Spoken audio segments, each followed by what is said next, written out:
de télé qui font des vidéos concernant Sarah Frézou. Et moi, je sais qu'on peut pas leur demander d'être intelligents, mais là, ça devient quand même hyper inquiétant ce qui se passe. C'est marrant de voir à quel point ces gens-là noient le poisson parce qu'ils savent qu'ils font partie du problème. Ils ont été des harceleurs, voire pire. Il y en a certains qui ont des plaintes au cul. Et des plaintes très graves. Ils ont craché leur haine sur des gens en télé. Ils ont craché leur haine sur des gens après la télé. Et maintenant, ils crachent leur haine en live. Et pourquoi tout ça? Parce que c'est tous des gens toxiques. Parce que c'est tous des pervers narcissiques. Et surtout, parce qu'ils font de l'oseille avec ça. C'est leur fonds de commerce. Même pas besoin de vous donner les noms. Vous les connaissez tous, sans exception. Soit ça fait les combattants, soit ça fait les cuisiniers, soit ça parle toujours de leur vie en télé-réalité. C'est les gens qui vivent dans le passé. Ils vivent dans leur passé d'une gloire qu'ils ont connue, mais qu'ils retrouveront jamais. Parce que depuis, les gens, ils ont ouvert les yeux de fou. Les gens, ils ont compris qu'ils n'avaient pas à glorifier ce genre de personnes. Tu m'étonnes, c'est pas des modèles du genre. Si encore ils avaient des trucs intelligents à raconter. Mais non. Ils ont fait toute leur carrière sur le harcèlement, et surtout sur le fait de dénigrer des meufs. Et ça, c'est la vérité. Et donc, dès qu'il y a de leur petit copain ou de leur petite copine qui est dans une sauce, évidemment qu'ils sautent dans le wagon.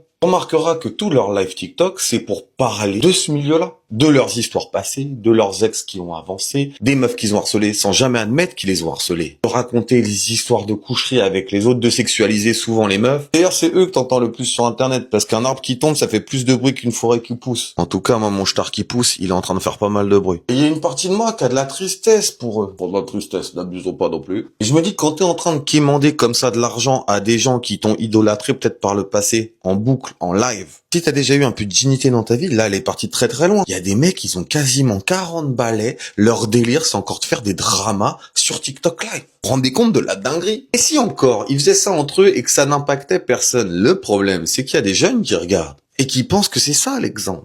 Et justement, le sensationnel est être mauvais à l'extrême. Et pour toucher une population jeune et malléable, qui va boire leurs paroles et qui va penser que ce qu'ils disent, c'est vrai. Et qui va être éduqué par ces gens-là. Vous voulez que vos petites nièces ou vos petits cousins ou vos fils ou vos filles soient éduqués par ces gens-là? Faut expliquer maintenant aux jeunes hommes que non, on peut pas traiter les filles comme du bétail et on peut pas faire ce que font ces gens-là en live. Parce qu'ils le font de manière intéressée et qu'ils sont des mauvaises personnes. Ce sont des mauvaises personnes. Et même si les jeunes filles sont beaucoup plus matures très rapidement, il faut aussi les mettre en garde. En leur disant que mettre des photos ou des vidéos X sur Internet, ça a un impact. C'est pas anodin, ça les suivra toujours. Que malheureusement, on reproche plus à une fille qu'à un garçon. Et que même s'il y a les sirènes de l'argent facile, je vous jure, ça vaut pas tous les traumas que ça va engendrer. Parce que le problème, c'est pas l'argent, c'est la manière d'y arriver. Vous avez vu tous les harceleurs de télé qui font des vidéos concernant Sarah Frézou? Et moi, je sais qu'on peut pas leur demander d'être intelligents, mais là, ça devient quand même hyper inquiétant ce qui se passe. C'est marrant de voir à quel point ces gens-là noient le poisson.